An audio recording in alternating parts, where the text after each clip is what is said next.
Across America and the world, in the depths of forests, is an elusive man-like creature. Bigfoot, Sasquatch. Thousands of reports, photos, and videos pour in each year of Bigfoot encounters from all 49 continental states and Canada. We're talking about a living, breathing population. There has to be a minimum of 4,000 animals roaming North America. And public interest is only increasing.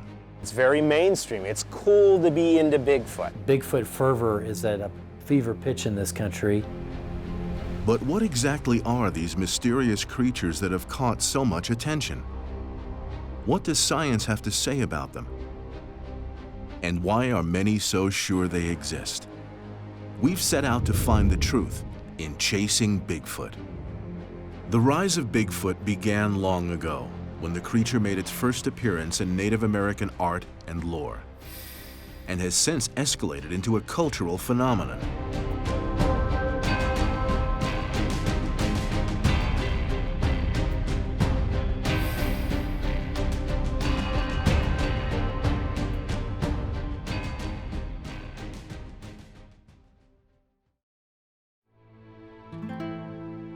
With possible recorded sightings since 1811, Bigfoot has always been a part of North America's history.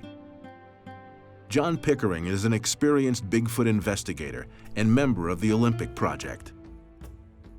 The Sasquatch phenomenon has really happened for centuries. If you look at Native American lore and stories, and actually not just Native American, but throughout the world, there's been a history of these large, upright beasts that are man-like that is around the world. There's these reports and different legends and stories and different names from around the world. But as the white man and Europeans moved into the area,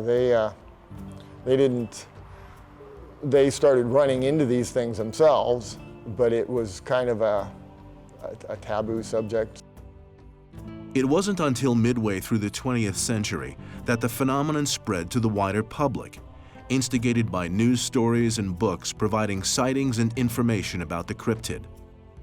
But when Bigfoot was brought to television, the phenomenon took off.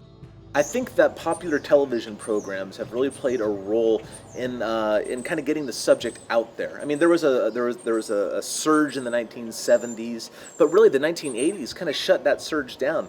In the 1970s, you'd have things like In Search Of and various documentaries and stuff. But in the 1980s, what happened is that like the tabloids would blast on the front page, you know, Bigfoot ate my baby or whatever, like all those nonsense things. And we all saw them while waiting in line at the grocery store. And that kind of subtle propaganda, if you will, played a role on society. I think Bigfoot has moved from tabloid, scoffing to something that the majority of the people think, well, there may be something out there. They may not ever go out in the woods and look. They may not be active in the hunt, but they're open to that idea that, oh, something may be out there now. You know, with the Monster Quest television program years ago, that really kind of opened that up. Or when science started investigating, and even finding Bigfoot now. Bigfoot has even starred on the silver screen in movies such as Bigfoot and Wild Boy, The Legend of Boggy Creek, Harry and the Hendersons, The Sasquatch Gang, Fishing Naked, and Willow Creek. But this has been bothering me. These are The image of Bigfoot has become such a recognizable icon that companies use the creatures in advertisements and commercials, products, and most of all, Bigfoot merchandise. The number of people interested has grown. And with that growth, you have economic things that become involved. It starts to become like a franchise name almost. It starts to flock to it. Companies, will name their shoe, like a Bigfoot, or a pizza, a Bigfoot.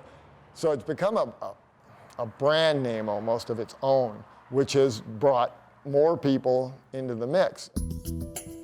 And with the invention of the internet, knowledge is more available than ever. Anyone can share information, an encounter, a photo, or a video for the world to see. Join an online Bigfoot community, or start a website dedicated to Sasquatch. Guy Edwards is the creator of Bigfoot Lunch Club, a top Bigfoot blog. So I started off doing BigfootLunchClub.com, and that was my blogging website for Bigfoot news, because back then, even though the internet was going pretty strong, most people who were posting Bigfoot stuff were posting information about something that they were doing in their backyard. But if a local news station picked up a news item or video, it wouldn't. There was nobody that was aggregating this information. It looked more human than ape-like. And so this was 8 years ago, and so now there's tons of Bigfoot blogs and tons of people that are aggregating news, but it almost didn't exist before. Doug Hychek is a renowned Bigfoot enthusiast and was the creator-producer of the groundbreaking TV series Monster Quest. I mean, Bigfoot has gotten more and more popular. It always has been popular in a subculture way, but with them using it for food commercials, car commercials, and the popularity of some of the new shows, that are on the air. Bigfoot has been kind of an icon, and there's more and more museums, that are popping up here and there. Indeed, the phenomenon has spawned a niche of its own. Stores have been built, presentations have been given, and conferences have been set up, all in the name of Bigfoot. Jim Myers, the owner of the Sasquatch Outpost and Museum, located in Bailey, Colorado, gave us a tour of one such Bigfoot haven. So I'm going to take you from the store part into our Sasquatch Encounter Museum. And we opened this about a month and a half ago. And I think in that time we've had about 450 people go through from all over. This section is talking about footprints. This is our Colorado Sasquatch sightings map. When they come in the store, it's amusing actually. They'll come into a store called the Sasquatch Outpost, and they'll walk around, and then they'll wait till everyone is gone who's in the store, and they'll say, "You don't really believe in Bigfoot, do you?" And I'll say, "Of course I do." And they'll kind of test me a little bit, and then they'll look around and they'll say, "Well, I have a story I want to tell you." But they want to make sure that I'm not going to laugh at them or make fun of them. And if it's a great story, I'll have them come put a pin on the map. So last I counted, there were about 190 to 200 pins on this map that we've recorded in the past 2.5 years about. Over here is our main attraction. This is Boomer, the Bigfoot. He is 7.5 feet tall. Here's the amazing thing. We'll have people come into the museum, they'll look at the displays, they'll look at the map, they'll walk out and they'll never see Boomer. The last thing I want to show you is our Bigfoot measurement. We want kids to be able to come in and have a participatory experience. So I built this Bigfoot. He's actually 9 feet tall. And kids love to come and measure themselves against Bigfoot and have their picture taken. But it gives them a little bit of a feel of how they would measure up if they were standing in the woods and a Bigfoot was behind them. And it would be intimidating, to say the least. Michael Johnson is a co-founder of the Sasquatch Investigations of the Rockies, or SIR, and the Bigfoot, Yowie, and Yeti store in Denver, Colorado. A lot of people come into our store here and they're looking for answers. Some people are looking for answers, some people know somebody that's looking for answers, and this is a good place to come for that. I mean, some people come in here and they're in here for 2-3 hours. And they want to know about everything and why it's in here. Snuffy DeStefano is a professional artist specializing in Bigfoot chainsaw carvings. So I've now been carving Sasquatches for about 5 of the 10 years I've been carving, and I've carved more Sasquatches than bears. And most carvers, they make their living off carving bears. I make a living off carving Sasquatches now. It's pretty amazing. DeStefano sells his carvings at the Ohio Bigfoot Conference, an event that has grown to hold over 2,000 attendees at the Salt Fork State Park Lodge in the foothills of the Appalachian Mountains. Just in terms of the popularity, when you go to some of these events, these conferences, and you see just the sheer madhouse crowd of people that are all interested in this subject, you could see why. If you live long enough, you've seen things that you can't explain. And I think probably like a lot of people had this phenomenon, but until you have TV and the internet, everybody can't communicate about it because most of us just put it in the back of the minds and it disappears from their reality because it isn't something, it's almost like this event that happened maybe twice or three times, it doesn't keep happening and there's really no point in talking because most people aren't even gonna believe you. But then when you have other people that it happened to, then you can get together and talk about it and have a group that, is like it's almost like an Alcoholics Anonymous. So you get more people that it's becoming quite a hobby out looking for any evidence, and then there's a lot more activities where public expeditions and symposiums and group gatherings, so it's becoming also a social affair more than just a research affair. And along with the rise of Bigfoot in American culture, so too has the number of sightings skyrocketed. I think what's happening is you're getting more sightings because now Bigfoot's mainstream, it's a popular subject. 25 years ago, if you said you saw a Bigfoot, you wouldn't even tell your own family because they'd laugh at you about it. Now, if you had a Bigfoot sighting, it's almost celebrity status now. I mean, nowadays, a lot of these witnesses come forth, they have sightings, they get on a few TV shows, and before you know, when they're seen in public, everyone wants to get their autograph and things like that. I also think the number of Bigfoot sightings is increasing, and I can't explain why. One reason is more people are in the woods looking, but I think it could be attributed to the fact that Bigfoot are showing themselves more to people than they used to, and why I couldn't explain. From the many people who have become interested, a few have emerged as leaders in Bigfoot research. People with scientific minds who take the subject seriously. You had a taxidermist named Bob Titmus who did a lot of tracking and a lot of casted numerous trackways. And you had some other early pioneers of the research field that kind of followed what was going on and started paying attention to other areas in the world. John Green from Canada really started compiling information, probably one of the biggest databases there is of sightings and track finds. In John Green, Rene Dahinden, and Grover Kranz's lifetime, and probably that of Peter Byrne as well, they're known as the four horsemen of the world of Sasquatch. Not one of them saw a Sasquatch in their entire lives, nor has the discovery been made in their lifetime. Peter Byrne's the only one that's still alive, and he might be lucky, who knows, it's hard to tell. Now because of the popularity of the subject, there's a huge influence of newer people that are interested and investigating and looking for evidence. And there's a lot of them that are what you would call an armchair researcher. The way I look at it, there's probably 5,000 or 6,000 fairly serious researchers, and that's a guess, but 5,000 or 6,000 fairly serious researchers in the world.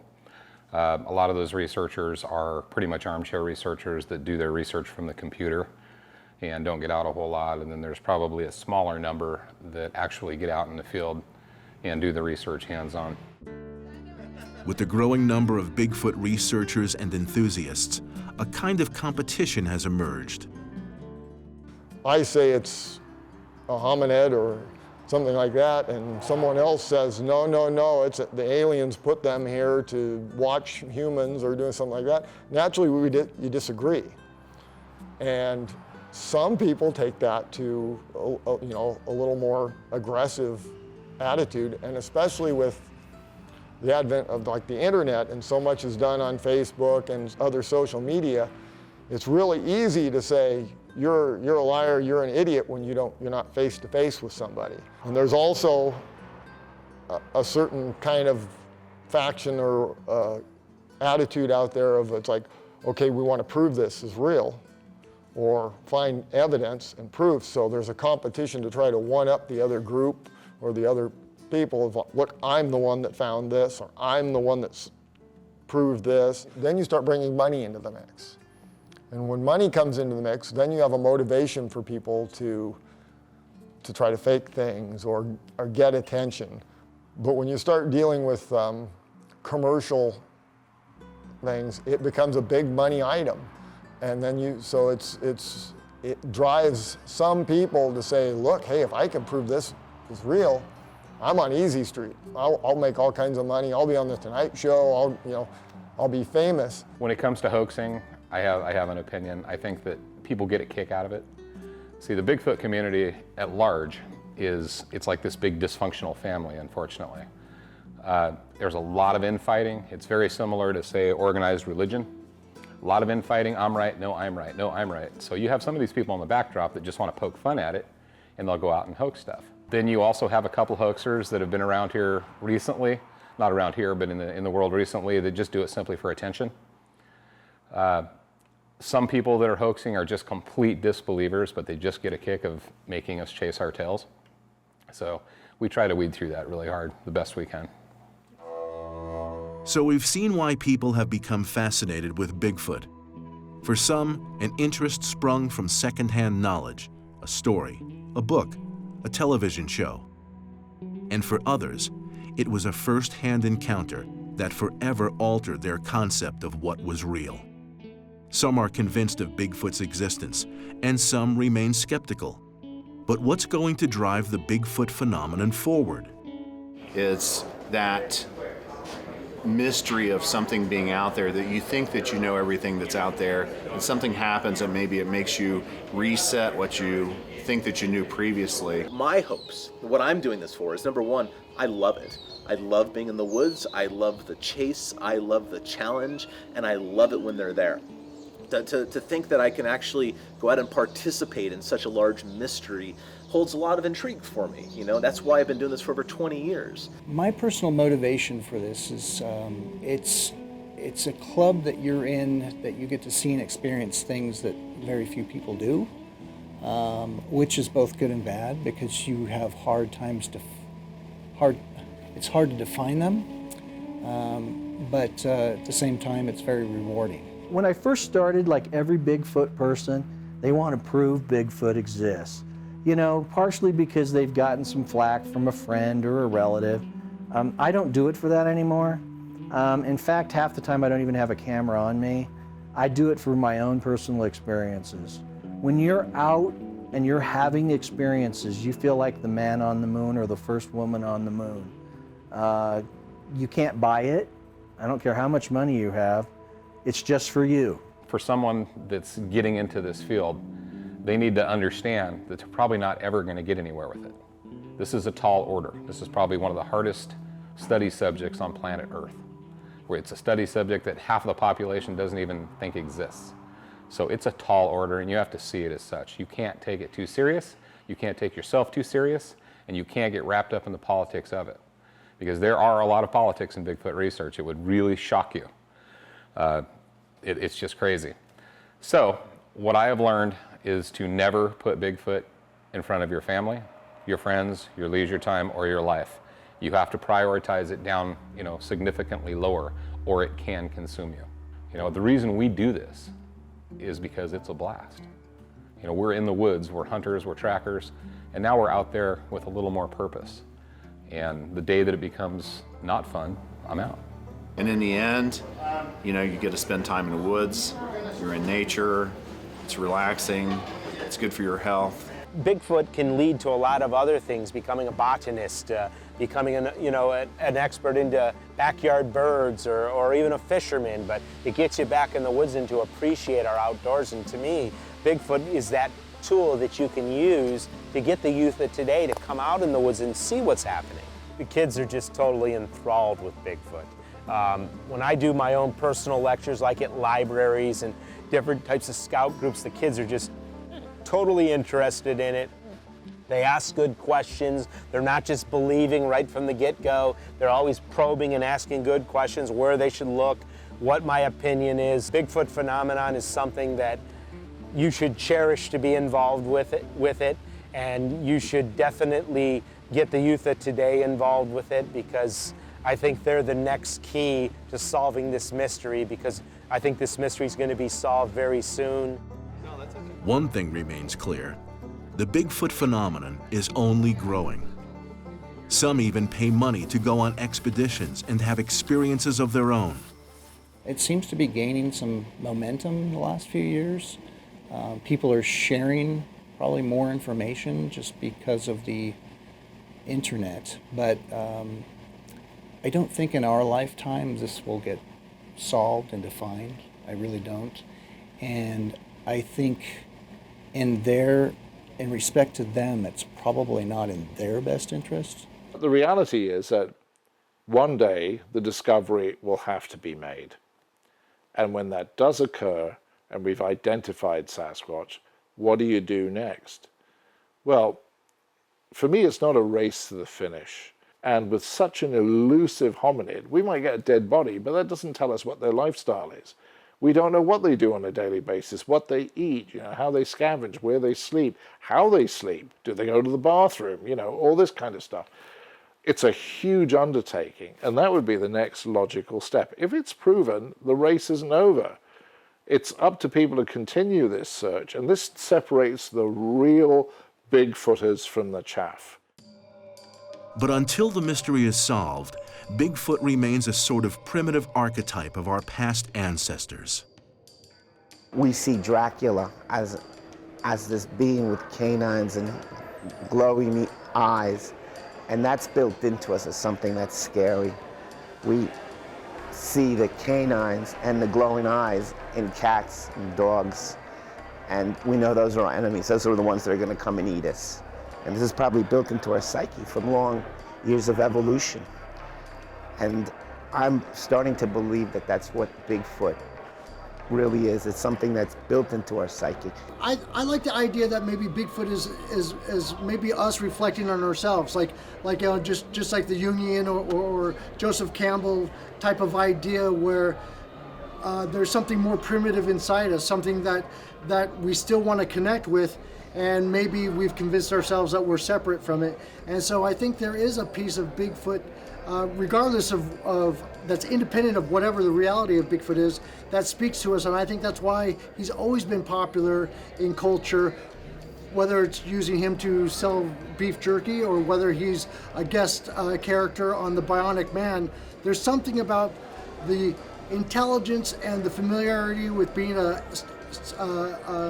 bipedal creature, but still being primitive, still being an animal. So I think it is a little bit of a Rorschach test where we're actually seeing ourselves in a reflection of Bigfoot. I think it's kind of fun to think that there might be something out there that is left for us to discover, that man doesn't know everything. Maybe there's something left out there.